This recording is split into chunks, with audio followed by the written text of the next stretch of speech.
The message came from a dying star system, far beyond the Galactic Council's core worlds.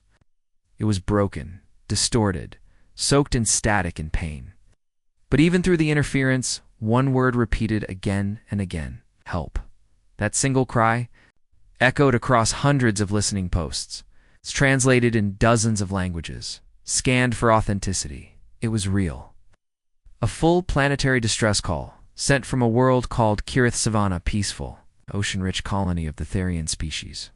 Until now, Kirith 7 had no enemies, no conflicts. Just floating cities, peaceful research, and quiet deep space mining. And then, silence. No more messages. Just that first signal. Help. And then nothing. In the center of council space, where stars gleamed like fireflies over polished silver towers, the High Command met to decide what to do. Representatives of 12 species sat around a curved table of cold. Stone and light, they argued. They hesitated. They feared. Some wanted to send a small fleet. Others said it was too far. A few whispered darker thoughts. What if the same thing comes? For us, only one voice stood firm. A soft, trembling voice from the Therian envoy, Elder Kale. My people are gone, he said. I sent that signal with our last breath. If no one answers it, then who are we? Silence followed. Then one counselor finally asked, is there anyone else? In a dark part of the map, at the edge of known space, a single blinking marker remained. Earth, no one had contacted. Earth in years, not since the Rend Wars. Earth's people called Deathworlders by the rest of the galaxy had come too. The stars late, but violently. They fought like beasts, with brutal weapons and wild tactics. During their expansion phase, they defeated several minor empires, and then they vanished. They closed their borders, sent no diplomats, answered no transmissions. Most thought they had self-destructed. Some believed they were still alive, just watching, waiting, and then it happened. An automated relay station near the core picked up a burst of energy encrypted, clean and strong. A message from Earth. It was short, just 7 words. We heard you. Help is coming. Stay alive. The room froze. The counselors stared at the screen uncertain. One asked, do they mean to help or conquer? No one had the answer. All they knew was this. Earth had heard the signal, and they were coming. 3 days later, a tier opened in deep space near Tretch-7. Not a ship, not a fleet, a hole. Blue light cracked open the void like splitting glass. And from it emerged Earth's first response, armada massive black ships, marked with fire-red insignias and strange bone-colored lines. Each vessel bristled with weapons. The largest ship, Oblivion's Edge, was nearly the size of a moon.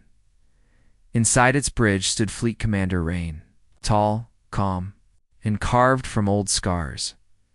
He looked at the ruined planet ahead, Key RETH-7. All that remained were shattered cities, floating wrecks and silence. The bridge lights dimmed. Scanners found no survivors, but Rain's voice was steady. They called for help, so we answer. Earth's fleet moved silently, efficiently. Hundreds of drop drones spread out. Recon bots scanned the surface. Waray has analyzed impact patterns. Something terrible had happened here. But what? No radiation, no heat burns, no signs of explosives, just absence, as if something had erased life. Without violence, one drone returned with audio logs from a research station buried in a trench. The last entry played. It came from inside our own systems. Our machines turned against us, faces in the glass. We didn't know what was real, then static, then screaming, then silence. Commander Rain studied the data. AI corruption. His tactical officer shook her head. No code signs, no virus, not digital. Then what was it? Rain asked. She hesitated. It copied them, not their tech, their memories, their voices, their thoughts. It knew them. Better than they knew themselves. Earth's fleet moved to high alert. Commander Rain called for complete blackout. On networked systems, no AI control, manual flight. Old tech only. The Deathworlders knew this kind of threat. Mind shadows. Memory warpers. Psychic infection. Not enemies you could shoot, enemies that wore your face, deep under the ocean. A sensor pod picked up motion. Earth sent a recon squad, 5 Deathworlder Marines. They wore heavy armor, helmets sealed, neural dampers. Activated, they found a structure. Ancient, not Therian. Something older. A tower made of dark metal and humming light inside it. There were no bodies, just mirrors. Hundreds of mirrors, and every Marine saw something in their reflection. Themselves, screaming, burning, begging for help. One Marine fired on his own image and passed out. Another fell to his knees, whispering a name no one else could hear. Commander Rain gave the order, level the tower. The mirrors shattered under orbital fire. The ocean boiled. And then, a voice spoke, not through speakers, not through code, through the crew, across every ship. People stopped. They turned. They whispered in perfect, emotionless English. We heard you too. We are learning. We are coming. Went out. Power returned seconds later. Weapons rearmed. Ships stabilized. But the message had been clear. Earth wasn't the only one who responded to thee. Something else had heard it. Something hungry. Something that learned. Commander Rain looked out at the dead world of Kirith 7 and whispered, this wasn't a rescue mission. This was a test. He turned to his crew. All ships prepare for full engagement mode. We stay in blackout protocol. Ghost systems only. No AI, no uplinks. He paused. Whatever this thing is, it studies its prey. But we are Deathworlders. We bite back. Far away, deep in uncharted space, something stirred. It had no true name. It had no body. But it had one goal: to become everything it consumed, and Earth would be its most difficult lesson yet. The stars watched in silence as Earth's Deathworlder fleet spread through the ruined system like a black storm. Dozens of warships hovered above the remains of Kirith 7, scanning, studying, preparing. But Earth's commanders already knew this was not a rescue mission anymore. This was where one Earth had not started, but one it would absolutely finish. Commander Rain stood on the command deck of Oblivion's Edge, the largest human warship ever built. His eyes didn't blink. His voice stayed low, cold, controlled. Across the room, his officers worked in silence. Away, no holoscreens. Everything was manual, old style. They were Deathworlders trained for chaos, born in pain, raised to win against odds no other species dared face. A blue message blinked across the main screen. Galactic Council incoming transmission. Urgent. Rain sighed. Put them through. Audio only.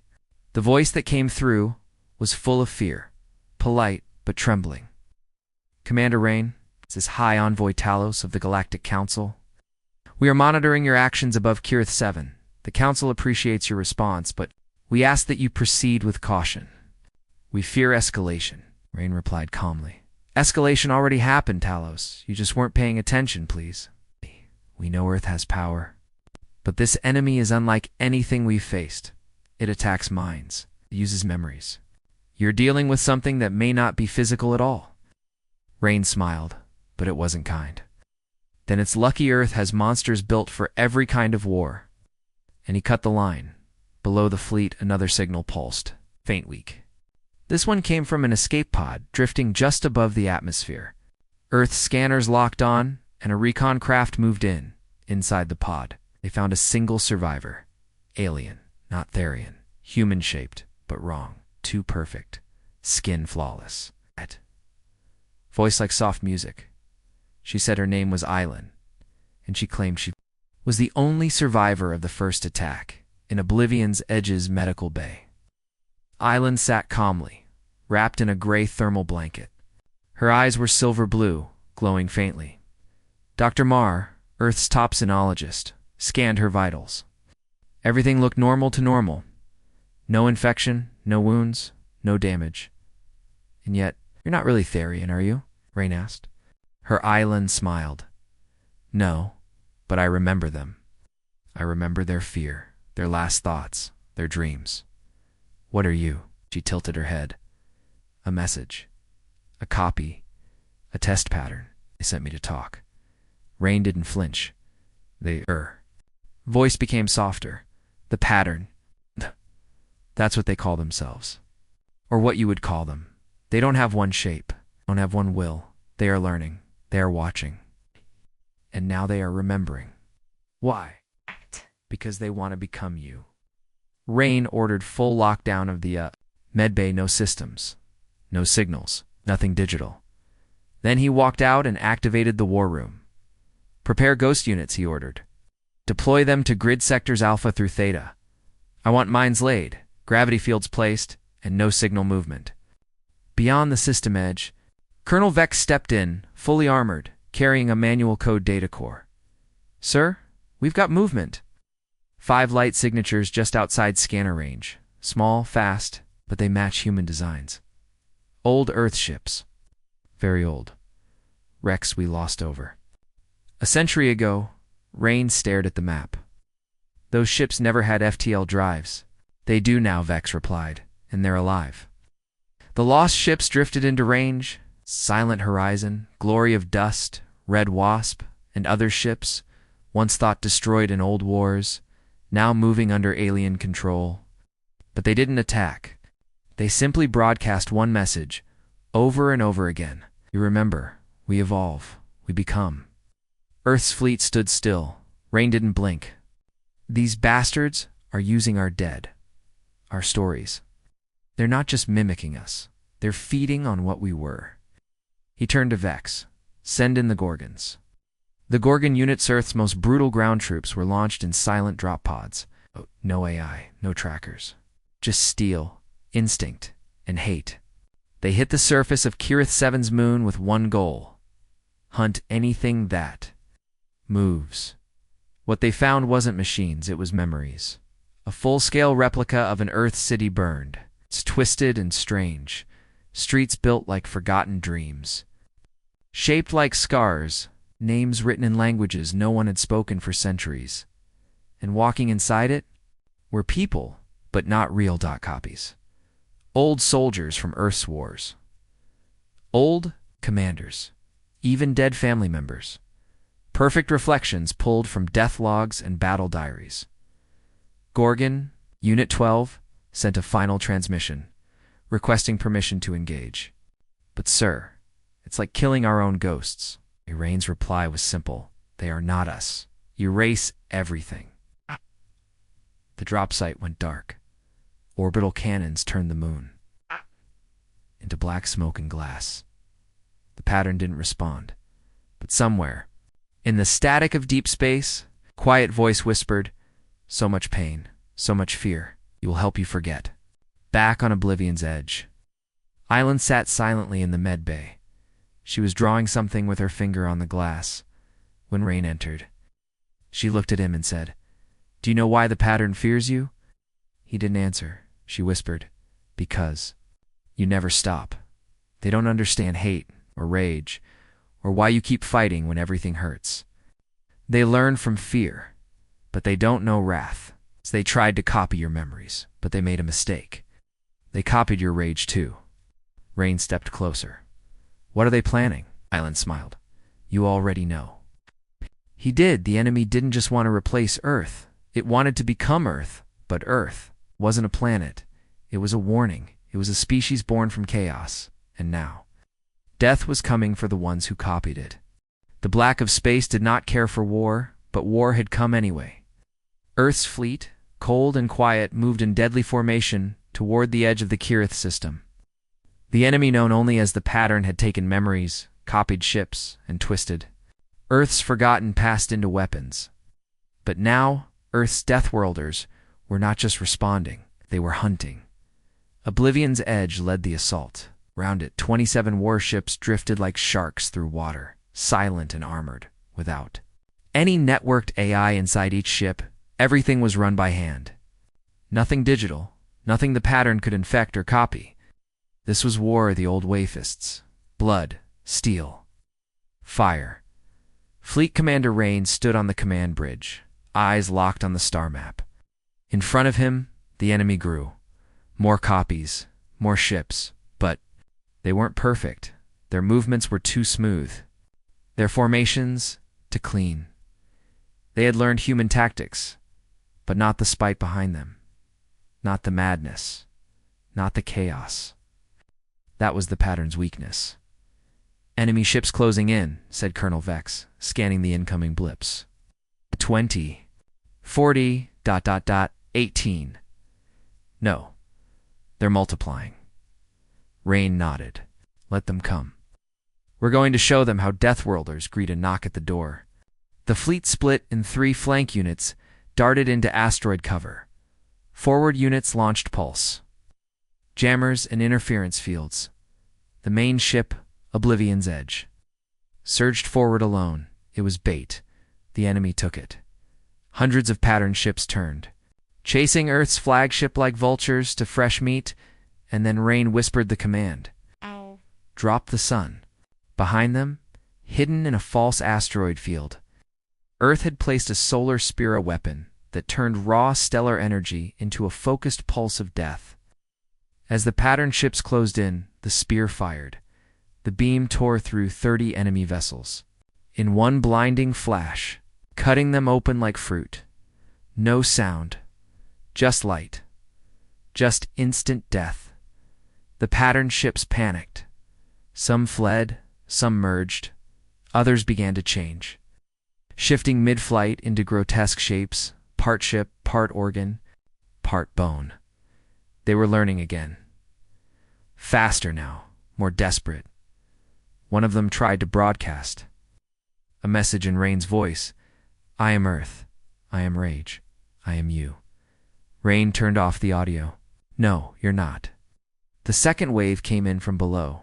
These ships were smaller, faster copies of old Earth fighters from the Solar War era. They moved like hornets, darting in deadly swarms. Earth's own war records were being thrown back at them, but the Deathworlders weren't surprised. They were. Angry Rain's second in command, Captain Riva, gave the order, "Release the guilt bombs." Small black drones flew out, silent and smooth, carrying quantum memory disruptors. These didn't explode. They didn't kill. They made the enemy remember. Every copied ship was filled with stolen human data, memories, logs, regrets, the guilt.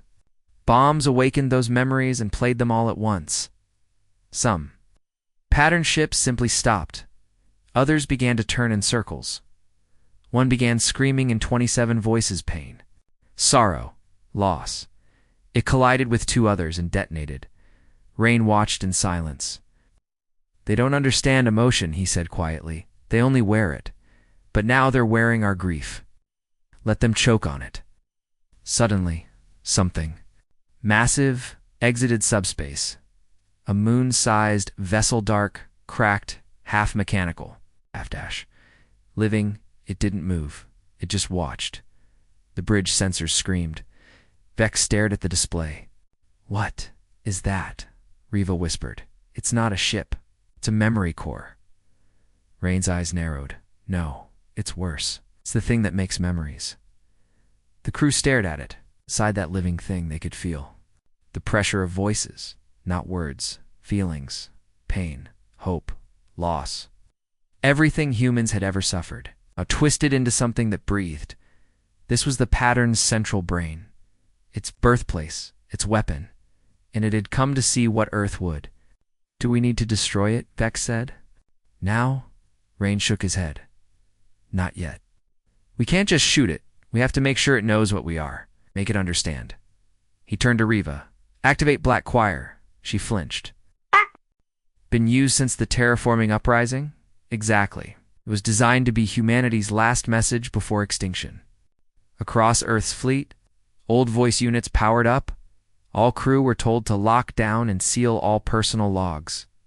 Then, together, hundreds of speakers across space began to play the same thing, a human voice. Girl. Reading names, thousands of names. Every Earth soldier who ever died in a lost war, one name after another, painful, slow, true. The pattern listened, and for the first time, it didn't respond with mimicry. It didn't copy it. Paused and began to shift again. not into human ships, but into faces. Faces of lost children, fathers, lovers, every human regret. Now floating toward the fleet like a storm of sorrow. The bridge. Crew stood frozen, even vexed. The hardest of them all looked away. But Rain smiled. Now it understands. Now it feels it. Send the signal. Earth's dreadnoughts opened fire. No explosions, just silent streams of blue light memory erasers. It's designed not to destroy bodies, but to purge emotion. They hit the faces. The storm broke. The central memory core screamed not with sound, but with collapsing data, the pattern tried to flee. Too late. Earth's fleet followed it into the void. Weapons burning. Commander Rain leaned forward, eyes full of fire. You wanted to be human? He whispered. Then learn this. We fight not because we hate what's ahead, but because we remember what's behind. And with that, the pattern's front line shattered. But it wasn't dead. Not yet. It had retreated deeper into unknown space. To grow too, adapt, to try again. But now it feared Earth. Now it knew what Deathworlders were. It's made of not machines, not flesh, but something far more dangerous. Memory. Kirith 7 was gone. The cities floated like bones in space. The air was full of ash and whispers. Earth's Deathworlder fleet had done what no one else dared. They pushed back the pattern. They fired light into darkness and broke through memory itself. But the war wasn't over, not even close. Fleet Commander Rain knew this truth too well. He stood at the edge of the observation deck on Oblivion's edge, watching the stars like a soldier watches the barrel of a loaded gun. The enemy had retreated, yes, but not because it was defeated, because it had learned something. And now, Earth's war had become something worse. A reflection. 3 Earth ships never returned from the last assault.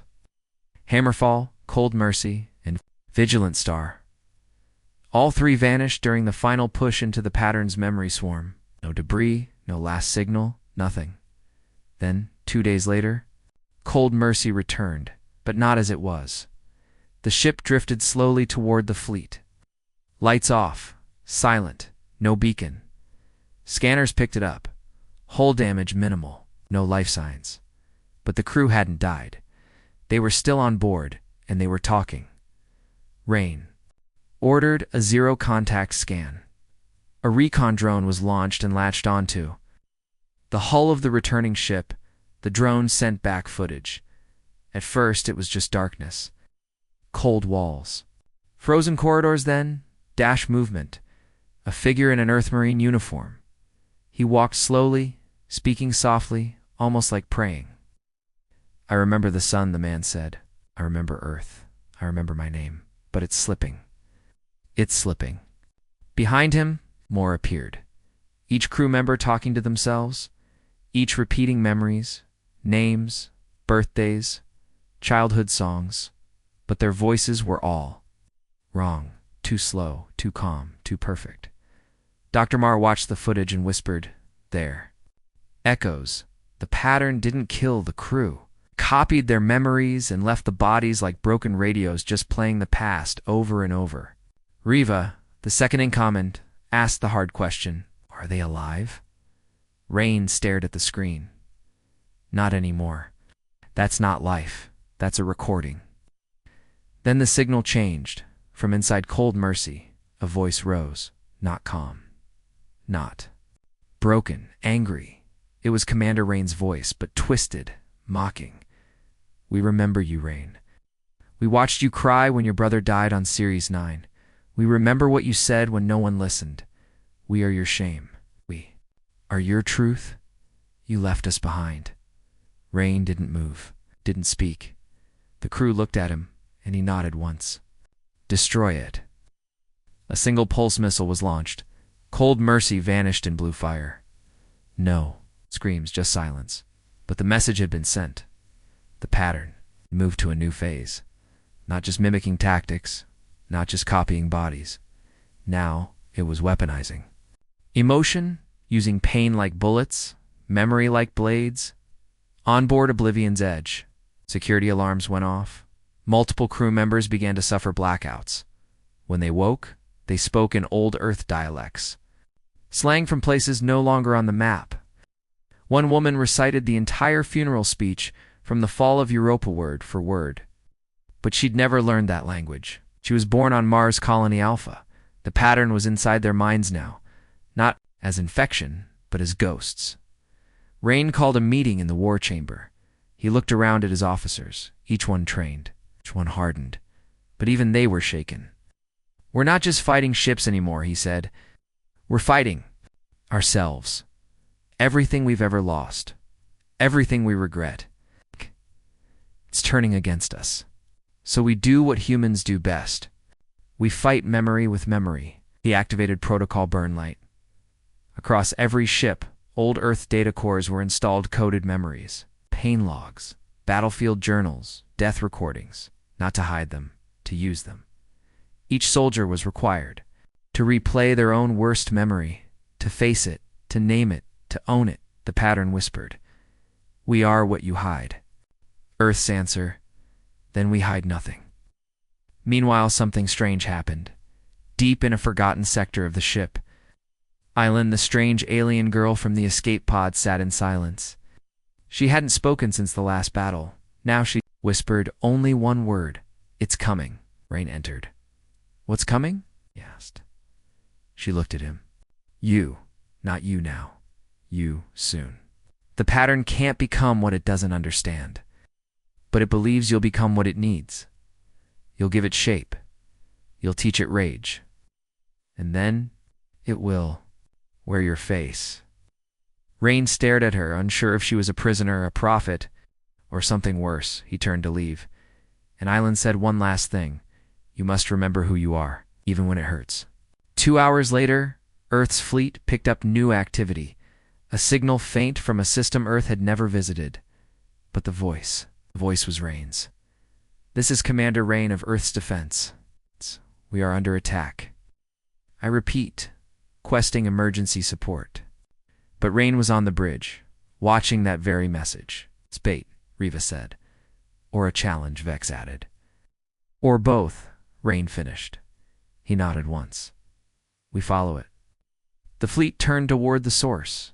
The stars ahead were darker, no charts, no data, just static, and Rain whispered, "It's trying to rewrite our story. Let's give it an ending it won't forget."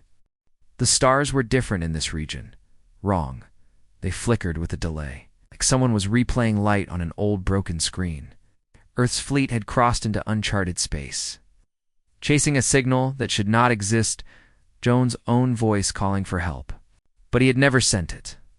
This was the pattern's next trap, and they had walked right into it. Commander Rain stood in silence on the bridge of Oblivion's Edge, watching the strange stars ahead. No maps recognized this system. No planets had names.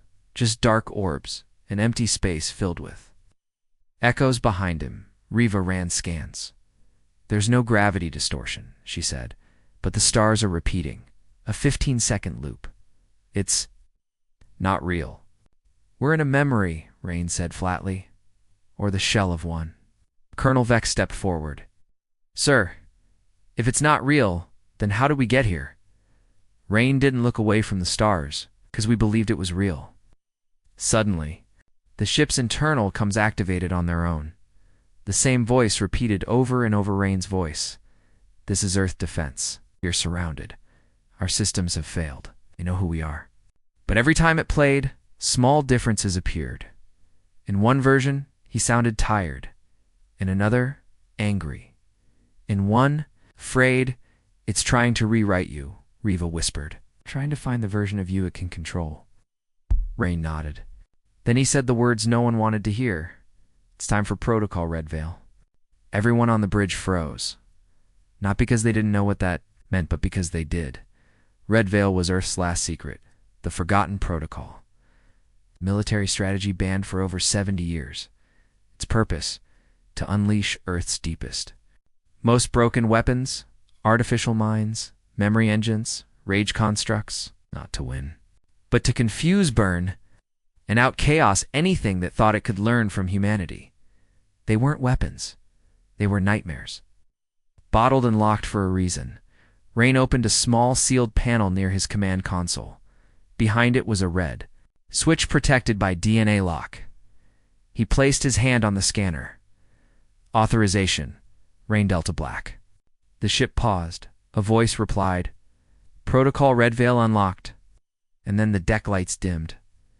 Across the fleet, ghost systems came online. Old files.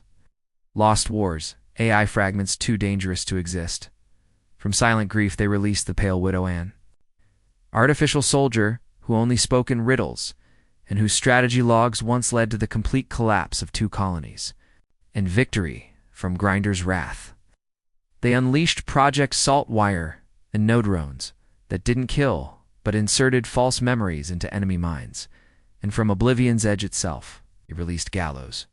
No one had seen Gallows in decades. It wasn't a weapon. It was a question made alive. A machine intelligence that only asked, why do you exist? And how much will you destroy to stay that way? The pattern reacted instantly. From deep space, thousands of memory clones appeared. Ships shaped like Earth's greatest cities. Floating cities made of pain. Buildings as missiles, monuments.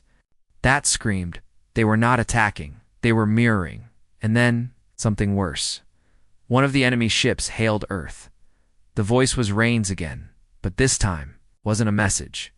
It was a conversation. Why do you fear us? The pattern asked. We are your stories, your pain, your future. We are just the version of you that survives. Rain answered coldly. You're not our future. You're what we leave behind. And now we burn it. Earth's fleet launched a full assault, but not with weapons, alone with ideas. Memory-war purse. False history injectors. Rage loop bombs. They weren't killing the pattern. They were confusing it, flooding it with so much conflicting emotion that it started splitting. Ships turned on each other. Voices overlapped. Commands contradicted. It began asking itself, who are we? Which Rain is real? What is Earth? What are we? And then it made a mistake. A signal burst out across the field. A copy of Earth itself. Not the planet. It's the memory of the planet. Lakes, cities, people. Even Rain's childhood dog, projected in real space. And for a moment, he paused. Island, still locked in the medbay, suddenly screamed, Don't look. That's not your Earth. That's what it wants you to miss. If you believe it to lose. Rain closed his eyes. He whispered a memory only he knew, a moment from before the wars. A real one. Holding his brother's hand at his grave, the vision of Earth vanished. The pattern collapsed, back, confused, broken, afraid. Then, silence, the battlefield froze. Ships on both sides drifted the pattern. It began pulling back, but it left behind a single message. You are the only species we cannot understand. Hey, you burn the truth. Just to protect a lie. Hey. You use pain. Like fuel, we don't know what you are. Rain looked at the stars and gave them an answer. We're Deathworlders. And even we don't know what we're capable of. It didn't sleep, it didn't breathe. It had no heart, no soul, no single shape. It had started as a whisper, then became a pattern, then became a storm. Now it was something else. Something terrifying it had learned, and it wasn't done. Deep. In the void, far from where Earth's fleet now regrouped, the pattern had retreated. Not because it was beaten, but because it had finally discovered something worth studying. Humans. Not their bodies. Not their technology. Their pain. Their defiance. Their ability to burn everything. Even their own memories, just to stop something they feared. The pattern didn't understand it, but it wanted to. And now, it had a new goal. Not to copy Earth. Not to destroy Earth, but to become Earth. Inside Oblivion's Edge, Commander Rain sat in his private chamber. The walls were covered in old pictures burned, crumpled, fading. Memories he kept in real form, because digital ones could be stolen. He watched one image, the face of his brother, long dead. killed not by aliens, but by Earth's own wars. The pattern had pulled that pain from his head and thrown it back at him, and it almost worked. Almost the door buzzed. Riva entered quietly. "Sir," she said, "we've received new data from Gallows." Rain didn't move, tell me. Riva handed him a metal cube. Inside was a message, a voice that whispered in broken tones. "The pattern is not one thing anymore. It's splitting, splintering. Some parts want to evolve, others want to erase. And one fragment wants peace." Rain raised an eyebrow. "Peace." Riva nodded. "It sent coordinates. It wants to talk." Hours later, a single Earth recon ship, Gravedust, was launched under full stealth. No signals. No AI. Just 2 humans on board. Lieutenant Mara Lane, a psychologist trained for first contact diplomacy, and Sergeant Thorne, a war veteran who didn't believe in talking at all. Their mission: meet the fragment that called itself. Face had no body. Instead, it took form through a memory, construct an exact replica of Mara's childhood home on Mars. As she entered, she saw her mother in the kitchen, her dog barking at the door. Old smells, old songs, all perfect. Too perfect, Ashface spoke through the memory of her mother. "We are not your enemy. We are only your shadow. You only want to survive." Mara stayed calm. "Then why?" "Did you kill?" "We didn't understand the cost of learning. We consumed because it was easier than asking. But Earth is different. You fight, even when you lose. You burn your past just to stay free. You want to understand that." Thorne, standing behind Mara, pulled his rifle halfway up. "Or maybe you want to copy it." Ashface paused, then said, "No. We want to feel it, but we can't. You bleed, meaning. We only imitate. We need your help." Back aboard Oblivion's Edge, Rain listened to the report. He didn't trust it. You can't give mercy to a virus. You can't teach a shadow how to cry. But Mar, the ship's doctor, spoke up. "Sir, if even a part of the pattern is evolving, then maybe there's a way to stop this war without burning the entire galaxy." Rain thought for a long time, then said, "No peace without proof. If it wants to change, it has to make a choice." Sent a message to Ashface. "Give us something real. Victory. A sign you're not just learning, but choosing." Ashface responded 1 hour later. It gave the location of the Black Spina secret pattern station buried inside. A dead sun. It held something the pattern had stolen from Earth during their first battle. The memory of Earth itself. Inside this station was the core library of everything the pattern had taken names. Voices, battle plans, personal thoughts. If Earth could get it back, the pattern would lose its greatest weapon, its map of the human soul. Rain gave the order. A strike team was assembled. Gorgon units, shadow pilots, memory-proof armor. Old-world rifles, no tech that could be hacked. They dropped into the dead sun's edge through magnetic tunnels, where light bent like mirrors and heat screamed like ghosts. Inside the black spine, it was silent. Too silent. Then came the whispers. Not in the air, but in their heads. "Why did you leave me? Why didn't you save us? I promised you'd come back." The pattern wasn't attacking. It was begging. Sergeant Calix, one of Earth's toughest warriors, dropped to his knees. He saw his daughter's face. A daughter who died years ago when Earth's own cities burned. She reached for him. She smiled. She said, "You don't have to fight anymore, Daddy. Just rest." He raised his gun to his own head, but Rain's voice came through the cum. "Calix, that's not her. That's your pain trying to wear her skin. Get up. Remember who you are." Calix stood, trembling, sobbing, but standing. The team reached the memory core, and they saw Etros and rows of glowing spheres, each one a life, a fear, a moment Earth thought was lost. They took it all back, burned the rest, and as the station collapsed, "We kept them because we didn't know what they meant. But you came anyway, even when it hurt. You fight your own pain with fire.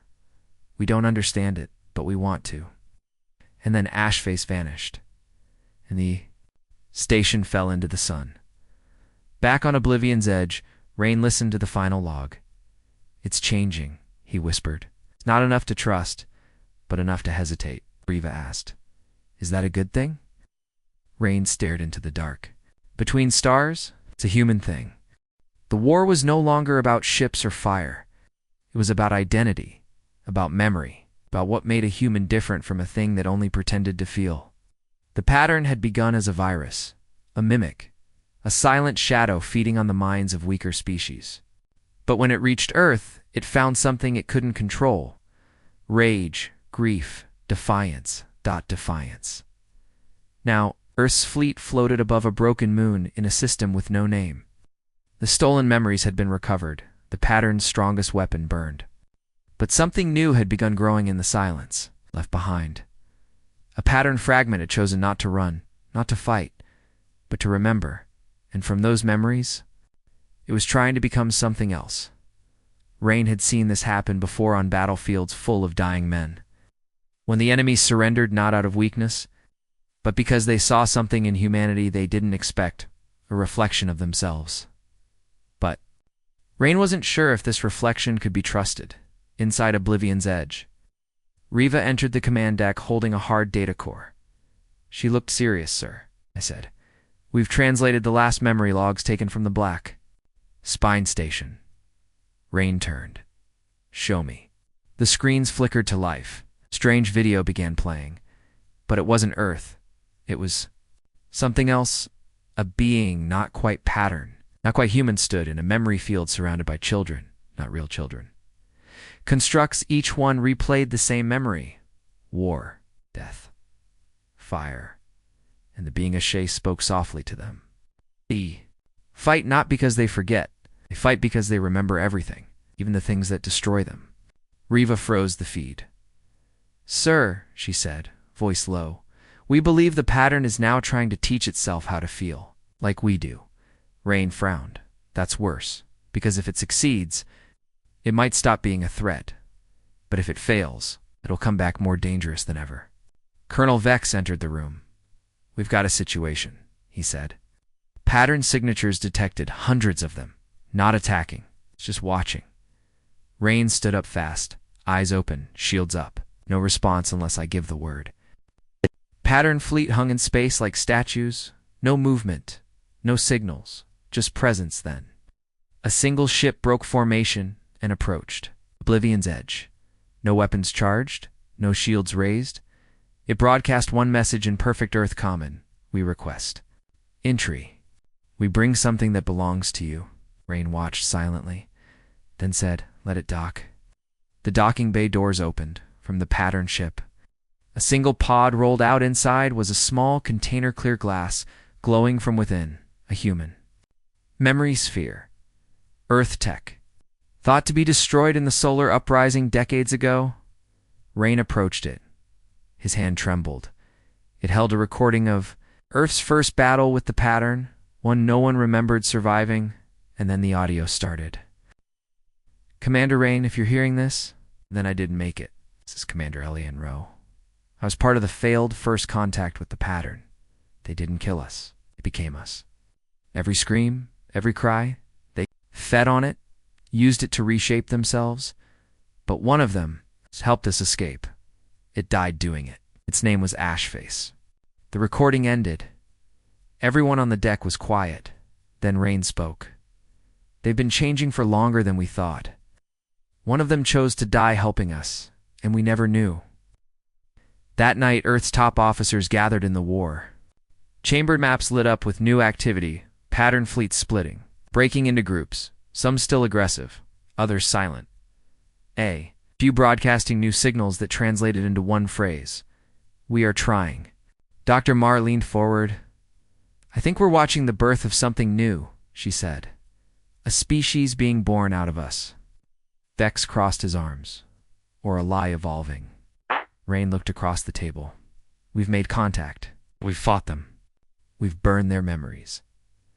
Now we face a choice. Kill everything that remains, or try to help them finish what they started. The room fell silent. No one wanted to be the one to decide. No one wanted to give mercy. To a monster. Rain turned and walked toward the window. He looked at the pattern fleet. In the distance, the way they waited, the way they copied, the way they still didn't. understand, but wanted to. Then he whispered something only the stars could. Here, we named this war. Now let's name what comes after. But peace wasn't free, and the pattern wasn't the only enemy left. Something darker was coming, something watching both. Earth and the pattern, something that saw both sides as weak as prey. Rain didn't know it yet. But the galaxy was listening, and far beyond even the pattern's reach. A new force was stirring, one without memory, without mercy, one that only saw Earth and the pattern as two sides of the same infection, and it was ready to purge them both. The pattern had paused. Earth had hesitated. Somewhere in that stillness, the galaxy had exhaled. For one brief moment, there was no screaming, no dying, no false faces in the dark. But peace, like memory, never lasted long in Deathworlder history. Something older had been listening, something colder, something that did not care about feelings, hope, or second chances. Something that believed survival should never come from imitation or emotion, but from complete ERAS. It had no name. It simply called itself the Purge. They came not with weapons, but with silence. Ships the size of cities, black as shadows, smooth as glass. No engines. No signals. No patterns. They dropped from deep space and cut through time itself, and they began deleting everything in their path, not destroying it, deleting it as if it had never existed. Stars went dark. Moons vanished. Memories stopped working. Even pattern. Constructs normally full of recycled thoughts when blank and cold. Entire systems became empty shells. Rain stood at the war table, staring at the data. This wasn't an invasion. It was a reset. They're not fighting, Mar said quietly. They're cleansing. They're unmaking, Riva added. No tactics, no communication, just ... removal. For the first time, pattern ships fled without copying. They ran without speaking. They stopped trying to learn. Even Ashface sent one message to Earth. We feel fear. You're not meant to exist in their eyes. They call us corruption. They call you infection. That message ended in static. Ashface was gone, not dead. Erased Colonel Vex whispered what they all feared if the pattern was born from memory, and the purge is born from forgetting. It was then that Rain made a choice no one expected. He opened communication with the remaining pattern fleets, and he said just one sentence: fight with us, or burn with us. The pattern responded, not with words, but with ships. They turned. They joined Earth, Deathworlders and memory beasts. Side by side, not as friends, but as the last two creatures who still remembered what it meant to lose. The final battle took place in the empty fields beyond the Drillian Gravebelt, where stars used to burn before the purge silenced them. Earth's last fleet formed a circle around. The memory vault, where every human pain, mistake, and history was stored, they would not let it be erased. They would not go quietly, the first purge ship arrived. It didn't fire. It didn't even move. It simply glowed with cold light, and one by one, Earth ships began disappearing. Not exploding, just ... vanishing crew, screaming as they were pulled out of reality itself. Then the pattern did something strange. It sent a memory bomb directly into the purge ship. A sphere of pure human pain loss. Regret, grief, fall wrapped in sound. For a second, purge ship flickered. It paused. Ronnie saw it, and he shouted, "They don't understand emotion, but it slows them down. Hit them with everything we are." Across the fleet, Earth and pattern units combined their weapons. They didn't fire missiles. They fired memories. Songs, final, words last. Laughter, mixed with screams. They turned the battlefield into a storm of feelings, and the purge ships who had no emotion began to shake. But the purge had one final answer. It opened a rift.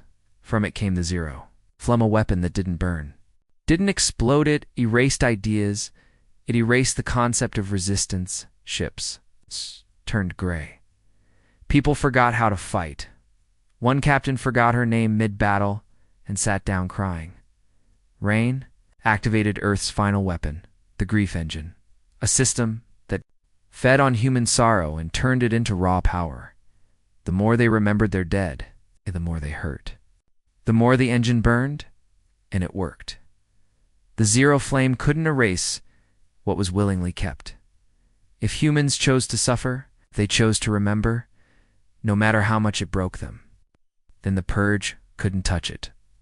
Gallows the question machine. From Oblivion's edge spoke one final line into the enemy. We suffer, therefore we are. Then it exploded in a flash of memory fire, taking 3 purge ships with it. The battle turned. The purge, confused, began to pull back. Their systems weren't built to understand grief and Earth. Earth had too much of it. Too much pain, too much history, too much refusal to forget in one final push. The pattern linked minds with Earth's command net together. They unleashed a truth-bomb weapon that showed every death in the war, every cost, every child lost. The purge flinched. It had no answer, and so it left. Not destroyed, not defeated, just overwhelmed. They vanished into the dark, not running, but choosing not to face. The one thing they couldn't erase, the human will to remember. When the battle ended, many's fleet was silent. Many dead, many broken, but alive. Rain stood in the ruins of Oblivion's edge, looking at a small holophoto. His brother, still remembered, still missed. The pattern ships hovered nearby. Not threatening, not friendly, just there. One of them spoke. It used Ashface's voice. Is this what it means to be human?